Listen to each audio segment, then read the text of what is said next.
வணக்கம், இது தமிழ் டைலாக் 2.0. சுர்ஜித் அப்படிங்கிற அந்த சாதி வெறி தற்கூரியால ஆணவ கொலை செய்யப்பட்டார் கவின். இதுக்கு பார்த்தீங்கன்னா உடனே ஒரு ரெப்யூட்டட் நியூஸ் பேப்பர் அவங்க கட்டங்கட்டி செய்தி போடுறாங்க. கவினின் காதலி சுபாஷினிய பெண் காவலர்கள் தனியாக கூட்டு போய் விசாரிச்சதாகவும் அவங்க நாங்கள் காதலிக்கவே இல்லை அப்படின்னு சொல்லிட்டு திட்டவட்டமாக மறுத்ததாகவும் செய்தி போடுறாங்க.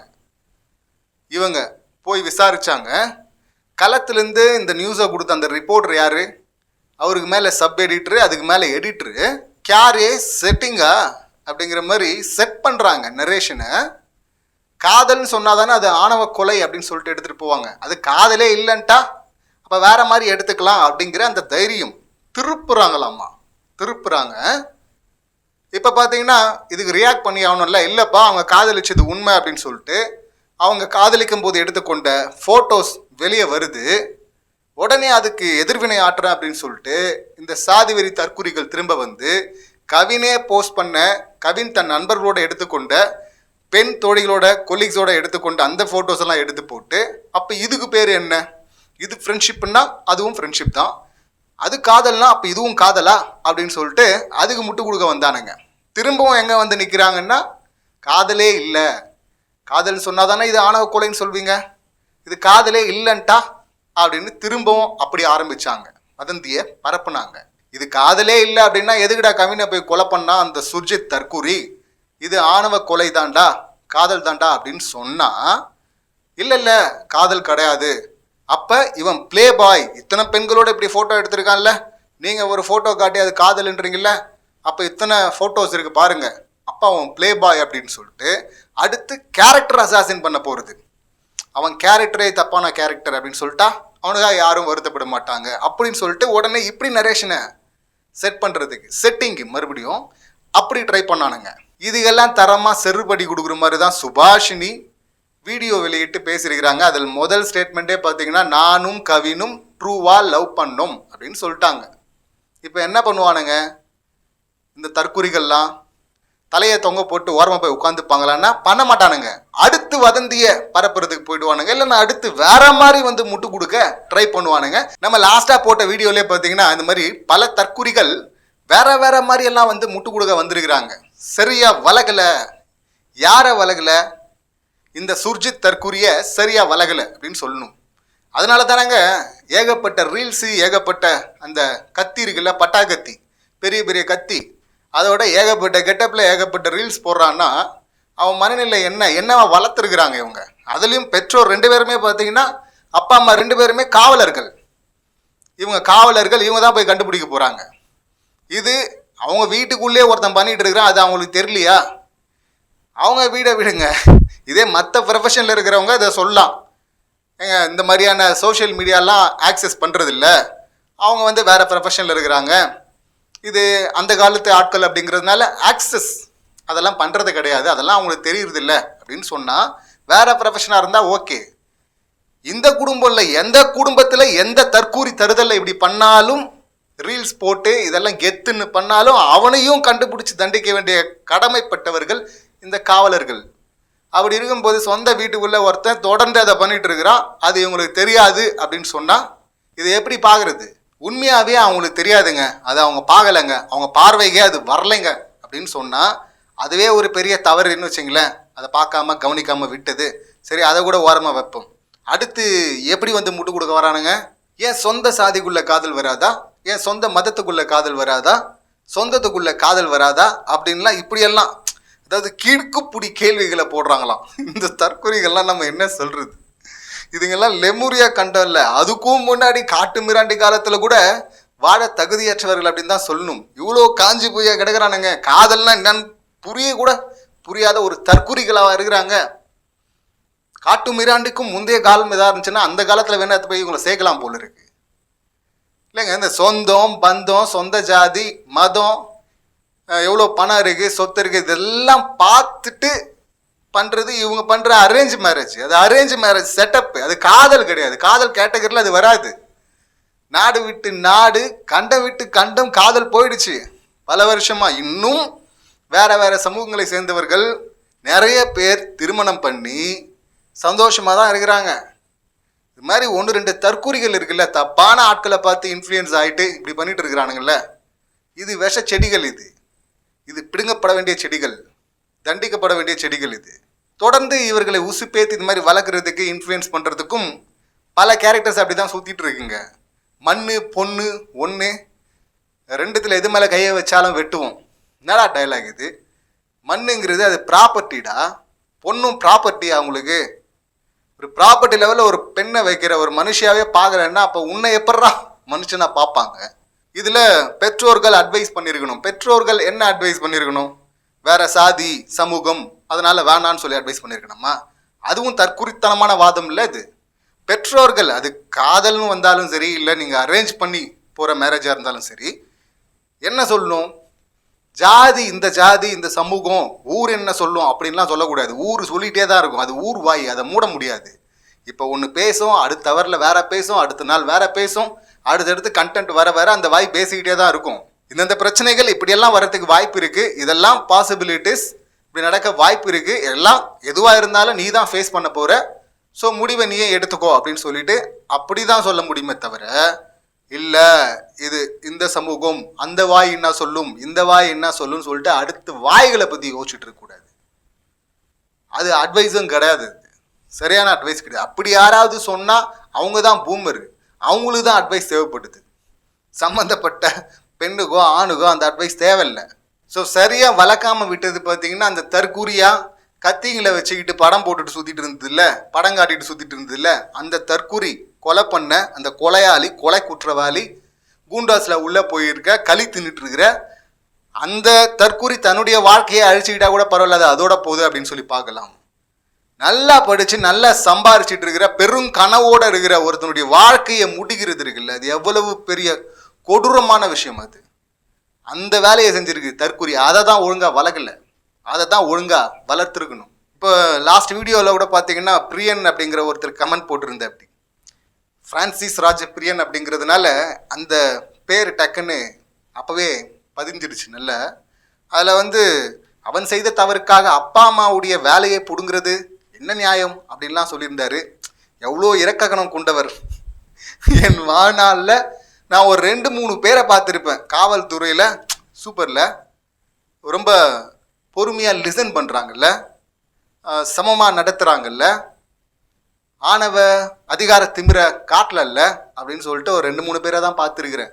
ஸோ அதனால் இப்போ நான் ஃப்ரான்சிஸ் ராஜபிரியன் சொல்லிட்டா உடனே அங்கே வேலையை விட்டு தூக்க போகிறது கிடையாது. சம்மந்தம் இருக்கா அப்படின்னு சொல்லிட்டு விசாரிக்க போகிறாங்க.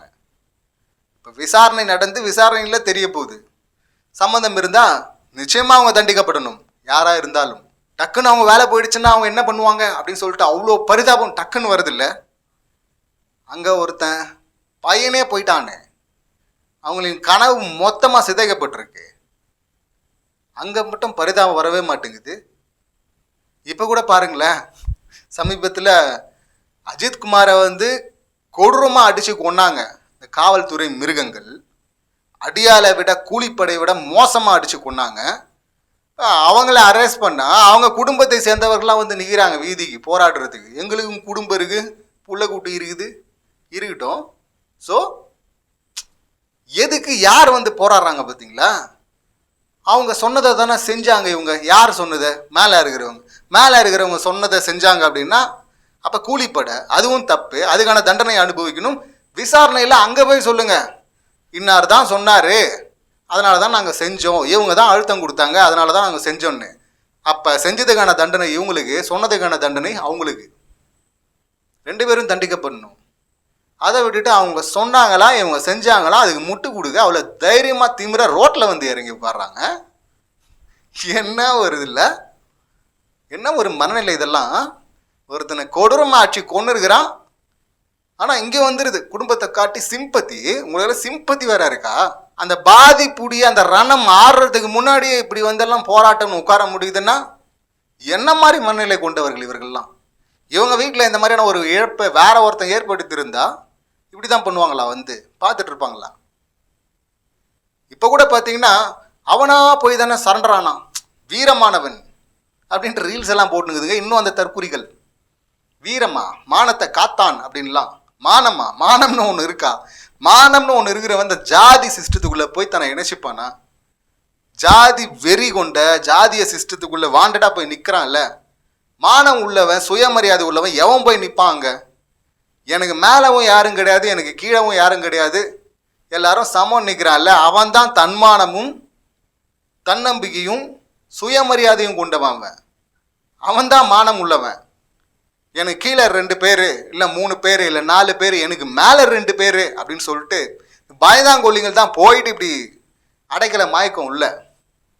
எனக்கு கீழே 4 பேர் அப்படின்னா இவனுக்கு மேலே 2 பேர் இருக்காங்கல்ல, அப்போ இவன் அக்செப்ட் பண்ணிக்கிறான்ல, ஆமாம் நான் 2 பேருக்கு அடிமை அப்படின்னு சொல்லிட்டு. ஜாதிங்கிறது படிநிலை தானே. அப்படி நீ அந்த கான்செப்ட் போய் அக்செப்ட் பண்ணிட்டு உன்னை ஒரு ஆளாக என்ன செய்கிட்ட அப்படின்னா, அப்போ நீ கீழானவன். இதில் எல்லாத்துக்கும் மேலேன்னு சொல்லிக்கிறாங்கல்ல, அவங்க பெருமை பண்ணலாமான்னா அதுக்கும் மேலே தற்குறித்தனம். முழு பைத்தியங்கள், எல்லாருக்கும் மேலே நான் தான் அப்படின்னு நினைக்கிறது. ஒரு சமூகத்தில் பிறகுறது நீ முடிவு பண்ணுறது கிடையாது. உன் முயற்சியில் எந்த பட்டத்தையும் வாங்கலை, எந்த முயற்சியும் இல்லாமல் சும்மா இப்படி ஒரு சிஸ்டம் ஒரு கதையை கட்டிட்டு அந்த கதையில் பார்த்தீங்கன்னா பெருமை பேசி திரியுறது. அது தற்குறிகள் தானே அப்படி பண்ணிட்டு இருப்பாங்க. திறமையானவன் எவனும் அதை பண்ண மாட்டான், சுயமரியாதைக்காரன் அதை பண்ணவே மாட்டான். எப்போ போய் ஜாதி சிஸ்டத்துக்குள்ளே தன்னை ஒருத்தன் இணைச்சிக்கிறானோ அப்போவே அவன் மானத்தை விட்டுட்டான். மானம் கெட்டவன் அப்படின்னு தான் சொல்லணும். அதை விட்டுட்டு பார்த்தீங்கன்னா எனக்கு கீழே எனக்கு மேலே அப்படின்றான்னா அங்கேயே போச்சு மானம். கீழே அடிமையாக இருக்கிறதுலையும் இல்லை இன்னொருத்தரை அடிமைப்படுத்துறதுலையும் எங்கே இருக்குது மானம்? எல்லாரும் சமம் அப்படிங்கிறது தானே மானம் இருக்குது. நான் யாருக்கும் குறைஞ்சவன் கிடையாது, நான் யாருக்கும் மேலானவன் கிடையாது அப்படின்னு நினைக்கிறது தானே மானம். அதுதானங்க அறிவு. மற்றதெல்லாம் தற்குறித்தனம் தான். இந்த தற்குறிகள் பார்த்தீங்கன்னா மானங்கெட்ட ஒரு வேலையை பண்ணுறது, கொடூரமான வேலையை பண்ணுறது, அதை வீரன் வேற பேசுறது. இதில் நடந்த அந்த கொலை நடந்திருக்குல்ல, இப்போது சுபாஷினியுடைய ஸ்டேட்மெண்ட்டும் இருக்குது. அவங்க சொல்கிறாங்க முன்னாடியே சுர்ஜித் கவின் பேசியிருக்கிறாங்க அப்படின்னு சொல்லிட்டு. அக்காவுக்கு கல்யாணம் ஆனாதான் என் ப்ரொஃபஷனுக்கு வழி கிடைக்கும், அதனால சீக்கிரமாக கல்யாணம் பண்ணிங்க அப்படின்னு சொல்லிட்டு இந்த சுர்ஜித் அப்படிங்கிறவன் ஏற்கனவே கவின்கிட்ட பேசியிருக்கிறான், கண்டிப்பாக பேசியிருக்கிறான், அது எனக்கு தெரியும் அப்படின்னு சொல்லிட்டு இப்போ சுபாஷினி சொல்கிறாங்க. அப்படி எப்போ எந்த மனையில் ஒருத்தன் சொல்லுவான் சீக்கிரம் கல்யாணம் பண்ணி போங்க அப்படின்னு? இவன் யாரையாவது லவ் பண்ணும், இல்லைன்னா ப்ரொஃபஷன் அப்படின்னு சொல்கிறாங்க. ப்ரொஃபஷன் அப்படின்னா வீட்டில் போயிட்டு நான் தொழில் தொடங்க போகிறேன், எனக்கு காசு கொடுங்க அப்படின்னு கேட்கணும். அப்படி கேட்கும்போது கல்யாண செலவுக்காக வச்சுருக்கிறோம், கல்யாண வயசாகிடுச்சு, இப்போ கல்யாணம் பண்ணுற டைமு அதுக்காக தான் இருக்குது, கல்யாணம் முடியட்டும், அப்புறம் வேணா உனக்கு ஒரு தொழிலை ஆரம்பிக்கிறதுக்கு உனக்கு பண உதவி செய்கிறோம் அப்படின்னு வேணா சொல்லலாம். அப்படி சொல்லும் போது சீக்கிரமாக கல்யாணம் பண்ணிட்டு போங்க, உங்கள் கல்யாணம் முடிஞ்சாதாங்க என் ப்ரொஃபஷனுக்கு வழி கிடைக்கும் அப்படின்னு சொல்லிட்டு பிஸ்னஸ் அப்படிங்கிற அந்த மைண்ட் செட்டில் இருக்கிறவங்க இல்லை பேரண்ட்ஸுடைய உதவியை நாடுறவங்க அப்பா அப்படி சொல்லுவாங்க சீக்கிரம் கல்யாணம் பண்ணிட்டு போங்க அப்படின்னு. அப்போ அந்த மனநிலையில் அந்த சுச்சுவேஷன் தானே அப்படி ஒன்று சொல்ல முடியும். இல்லை அப்படி சொன்னவன் இப்போ எதுக்கு அருவா எடுத்துகிட்டு போயிட்டு வெட்டுறான்? அக்கா இன்னொருத்தனை காதலிக்கிறாங்க அப்படின்னு தெரிஞ்சு அந்த விஷயத்தை எடுத்துகிட்டு போய் அப்பா கிட்ட போட்டு கொடுத்ததே இந்த தம்பி தான் அப்படின்னு இதையும் சுபாஷினி தான் சொல்கிறாங்க. அப்பா வந்து கேட்டிருக்கிற அப்படி காதலிக்கிறியா அப்படின்னு. இல்லைப்பா அப்படின்னு இவங்க சொல்லியிருக்கிறாங்க. ஏன் இல்லைன்னு சொன்னேன்னா இன்னும் செட்டில் ஆகலை, ஒரு 6 மாதம் டைம் வேணும் அப்படின்னு சொல்லிட்டு கவின் கேட்டா அப்படி, ப்ளீஸ் சொல்லிடாது அப்படின்னு சொன்னார், அதனால நான் சொல்லலை அப்படின்றாங்க. இதுக்கு வாய்ப்பு இருக்கா? வெல் செட்டில்டு தானே கவின், எதுக்கு அப்படி சொல்லணும் அப்படின்னு சொல்லிட்டு சில பேர் சொல்கிறாங்க. அப்படி அதை பார்க்க தேவையில்லை, வாய்ப்பு இருக்குது. இங்கே செட்டில் அப்படிங்கிறத பொறுத்தவரை ஒவ்வொருத்தருக்கும் ஒரு அளவுகோல் இருக்குல்ல, அது மாதிரி கவினுக்கு ஒரு அளவுகோல் இருந்திருக்கலாம். கவின் டைம் கேட்டிருக்கலாம், இன்னும் செட்டில் ஆகிட்டு அதுக்கப்புறமா வீட்டில் சொல்லலாம் அப்படின்னு சொல்லிட்டு. அதில் எந்த சந்தேகமும் இல்லை, அது நடந்திருக்க கூடும். கவினை மீட் பண்ணோன்னு நான் வர சொன்னேன், ஆனால் அவர் முந்தின நாளே வந்துட்டா அப்படி. அப்போ நான் அவர்கிட்ட பேச முடியல, பேசக்கூடிய சூழல் இல்லை, அவங்க வீட்டில் இருக்கவங்ககிட்ட பேசிகிட்டு இருந்தேன். அந்த கேப்பில் அவர் வெளில போயிட்டாரு. அந்த கேப்பில் தான் இதெல்லாம் நடந்திருக்கு அப்படின்னு சொல்லிட்டு அவங்க சொல்கிறாங்க. இந்த சுர்ஜித் அப்படிங்கிற அந்த ஜாதி வெறி தற்குறி வந்து திருமணத்தை பற்றி பேசணும் அப்படின்னு சொல்லிட்டு தான் கூட்டு போயிருக்கிற அப்படி. சரி, கூட்டு போனவன் பார்த்தீங்கன்னா எதிர்பாராத நேரத்தில் ஆயுதத்தை வேற எடுத்துகிட்டு போகிறாருல, கத்தி எடுத்து வெட்டுறாரு. அது எவ்வளோ பெரிய கோழத்தனம்! இவனுங்க வீரம் நானுங்கள்ல, வீரமானவன் பொய் சொல்லியா கூட்டு போவான்? பொய் சொல்லி கூட்டு போயிட்டு ஆயுதம் இல்லாதவனை ஆயுதம் எடுத்து தாக்குறதுக்கு போவான். அப்பையும் ஆயுதம் வச்சுட்டு இருக்கும் போதும் எவ்வளோ பயம் இருந்தால் மிளகா பொடியை தூவி விட்டு வெட்டியிருப்பான் பாருங்க. ஸோ எந்த வகையில் பார்த்தாலும் வீரங்கிறது கொஞ்சம் கூட அங்கே தெரில. இது தற்குறித்தனத்தின் உச்சம், பயத்தின் உச்சம்னு கூட சொல்லலாம். அப்படிப்பட்ட ஒரு பயந்தாங்கோலி இங்கே சினிமாவில் வர மாதிரி பார்த்தீங்கன்னா ரவுடிக்கெல்லாம் பார்த்தீங்கன்னா அப்படியே வந்து வீரமாக நெஞ்சை நிமித்திட்டு நிம்மதியெல்லாம் இருக்க மாட்டாருங்க, கெத்தாலாம் சுத்த மாட்டாங்க. எப்பவுமே 10 பேரை வச்சுட்டு இருக்கிறதே பார்த்தீங்கன்னா அது ஒரு பயம்தான். எப்போ யார் அட்டாக் பண்ணுவான்னு தெரியாது அப்படின்னு சொல்லிட்டு தூங்கும்போது மரத்தூக்கத்தில் தூங்குவானுங்க, அருவா பக்கத்தில் வச்சுட்டு இருப்பாங்க அப்படின்னு சொல்லுவாங்க. ஸோ அந்த பயத்திலே தான் இருப்பானுங்க, எப்போ எவன் இறங்குவான் போடுவான் அப்படின்னு சொல்லிட்டு. அதில் ஒரு கெத்தும் இல்லை, அதில் ஃபுல்லாக பயம் மட்டும்தான் இருக்கும். இவன் எந்த அளவுக்கு பயந்துருக்கான் பாருங்க. இப்படிப்பட்ட பயந்த ஒரு கோழையை தான் வீரம், இது வீரமா இது. இதே போல சம்பவத்தில் உள்ளே போயிட்டு களி தின்ட்டு நடுவில் பரோலில் வெளியே வந்தவனுக்கெல்லாம் ரீல்ஸ் போட்டு மாசுன்னெலாம் இங்கே இந்த தற்கொலை கூட்டம் வந்து கத்திட்டு இருந்தது இல்லை, மாசா அது. சுர்ஜித் பண்ண இந்த கொலைக்கும் எங்கள் அப்பா அம்மாவுக்கும் எந்த சம்மந்தமும் கிடையாது, அவங்களுக்கு எதுவும் தெரியாது, அவ்வளோதான் அப்படின்றாங்க. ரீல்ஸ் போட்டதான் தெரிலன்னா இது கூடவா தெரியாமல் நடந்திருக்கும்? அதாவது 6 மாதம் டைம் வேணும்னு கவின் கேட்குறாரு. இவங்க வந்து அதனால் காதலிக்கலை அப்படின்னு சொல்கிறாங்க. ஆனால் தம்பி மட்டும் பார்த்தீங்கன்னா கல்யாணத்தை பற்றி பேசிகிட்டு இருக்கான், அது தெரியும் அப்படின்றாங்க. தம்பியாக போய் முடிவெடுக்க போகிறாங்க, இல்லை தம்பி எந்த மாதிரியான மனநிலை கொண்டவன் அப்படின்னு சொல்லிட்டு ஏதாவது ஒரு சம்பவத்தில் ரீல்ஸ் பார்த்து தான் தெரிஞ்சுக்கணும் அப்படின்னு கிடையாது. வளரும் போதே ஏதாவது ஒரு சம்பவத்தில் எப்படியாவது அது வெளிப்பட்டுரும். அது அவங்க சுதாரிக்காமவே இருந்தாங்களா, அந்த கொடூர முகத்தை பார்க்காம இருந்தாங்களா, சரி அந்த மாதிரியான ஒரு கொடூர முகத்தை பார்க்கறதுக்கான வாய்ப்பு இல்லாமல் கூட இருந்திருக்கலாம். ஆனால் அப்பா அம்மாவுக்கு எதுவுமே தெரியாது அப்படின்னு சொல்கிறதுல தான் ஏற்றுக்கவே முடியல. அப்படி போகிற போக்கில் ஒரு 22 வயசு பையன் போயிட்டு, அதுவும் ஏற்கனவே பேசிகிட்டு இருந்தவன், அப்பா அம்மா கிட்ட ஏற்கனவே பேசியிருக்கிறவன், இப்படி ஜஸ்ட் லைக் தட் ஒன்று பண்ணிட மாட்டான்ல. இந்த கொலை பண்ண அந்த முறையிலே தெரியுது இது பக்கா பிளான் பண்ணி பண்ணியிருக்கிறான் அப்படின்னு சொல்லிட்டு. ஏதோ கொல்லப்புறத்தில் போயிட்டு அப்பா அம்மாவுக்கு தெரியாமல் திருட்டு தம் அடித்தான் அப்படிங்கிற மாதிரி இது போகிற போக்கில் கடந்து போகிற விஷயம் கிடையாது. இவங்க அப்பா அம்மாவுக்கும் இதுக்கும் எந்த சம்மந்தமே இல்லை அப்படின்னு சொல்கிறத முழுசாக ஏற்றுக்க முடியல, அது நம்புற மாதிரியும் இல்லை. காரணம் பார்த்தீங்கன்னா ஏற்கனவே வரலாறு ஃபுல்லாக அதான் இந்த சம்பவம் ஆரம்பிக்கும் போது நியூஸ் பேப்பர் வரையும் வந்துருச்சு இல்லை செட்டிங்கு. ஸோ அந்த மாதிரி ஏகப்பட்ட செட்டிங் நடக்கிறதுக்கான வாய்ப்பு இருக்குது. அதுக்கு சாட்சியாக வரலாறுகள் நடந்த சம்பவங்கள் இருக்குது. ஸோ அது ஒன்று, அது மட்டுமே இல்லை. அதனால் இங்கேயும் தப்பு நடந்திருக்கும், கண்டிப்பாக அவங்க தெரிஞ்சிருக்கும், திட்டம் போட்டிருப்பாங்க அப்படின்லாம் நம்ம சொல்ல. விசாரணையில் அது தெரிய வரப்போகுது.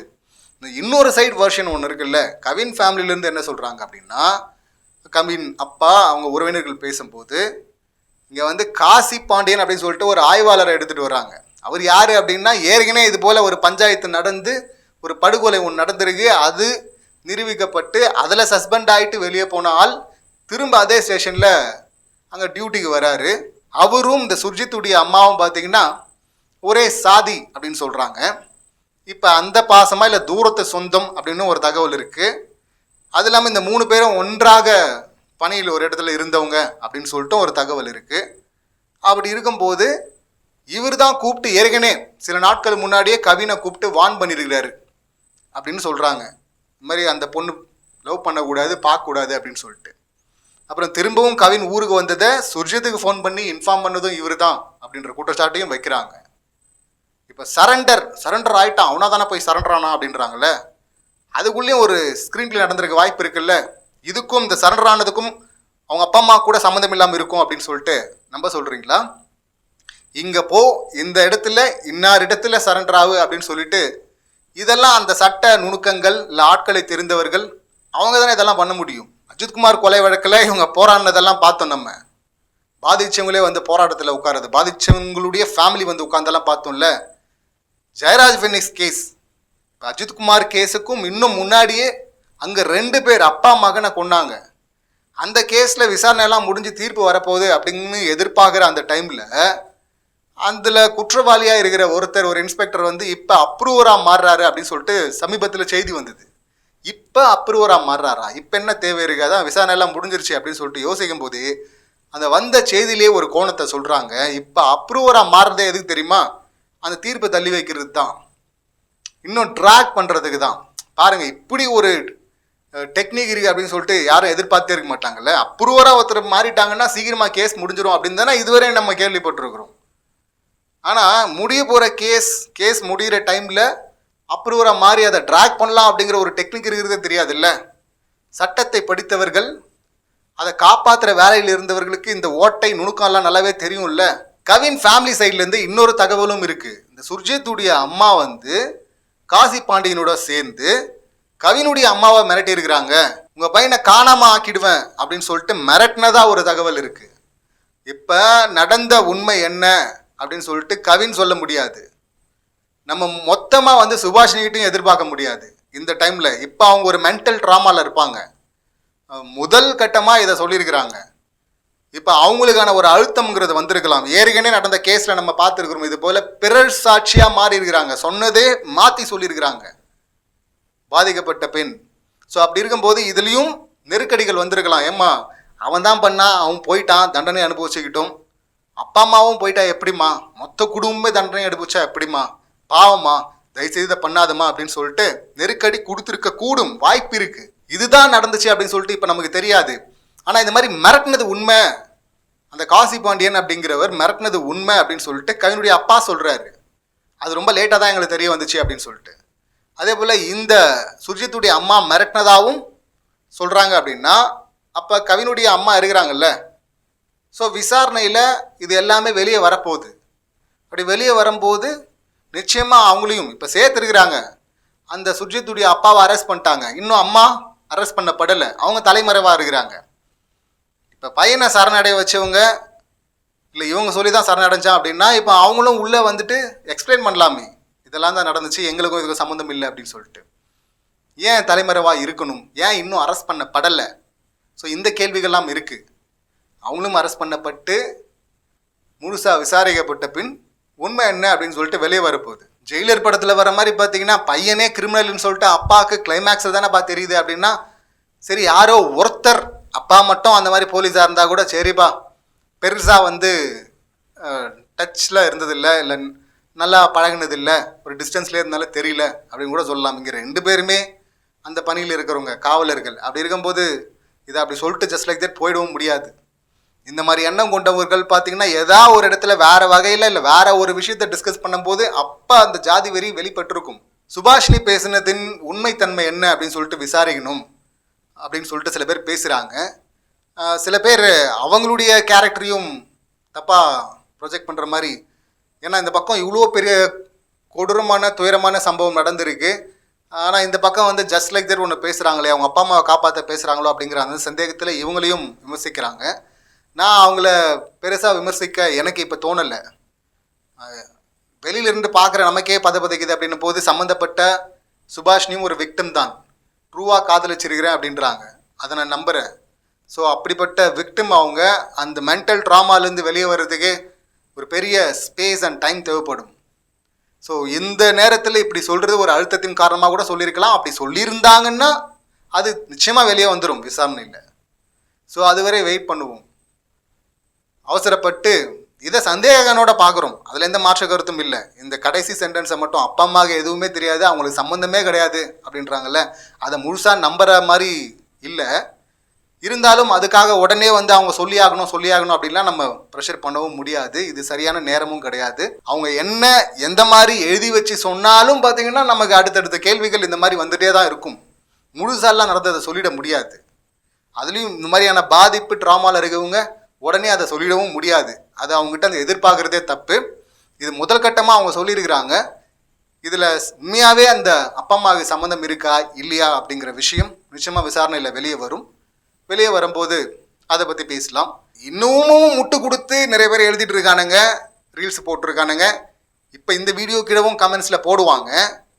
அந்த மாதிரி தற்குறிகளுக்கு ஒரு பயம் வரணும் அப்படிங்கிறதுக்காக தான் இந்த மாதிரி யோசிக்கிறது தப்பு, இந்த மாதிரி பதிவு பண்ணுறது தப்பு, இந்த மாதிரி பேசுகிறது தப்பு அப்படிங்கிற அந்த அச்சம் வரணும் குறைந்தபட்சம் அப்படிங்கிறதுக்காக தான் தனிச்சட்டம் வேணும் அப்படின்னு சொல்லிட்டு எல்லாருமே போராடிட்டு இருக்கிறாங்க, கேட்டுக்கிட்டு இருக்கிறாங்க. ஸோ இது தனிச்சட்டம் இயற்றுவது தான் இதுக்கான சரியான தீர்வாக இருக்க முடியும். அதில் சில சிக்கல்கள் இருக்குது, பல சிக்கல்கள் இருக்குது அப்படின்னு சொல்லிட்டு சில பேர் சொல்கிறாங்க.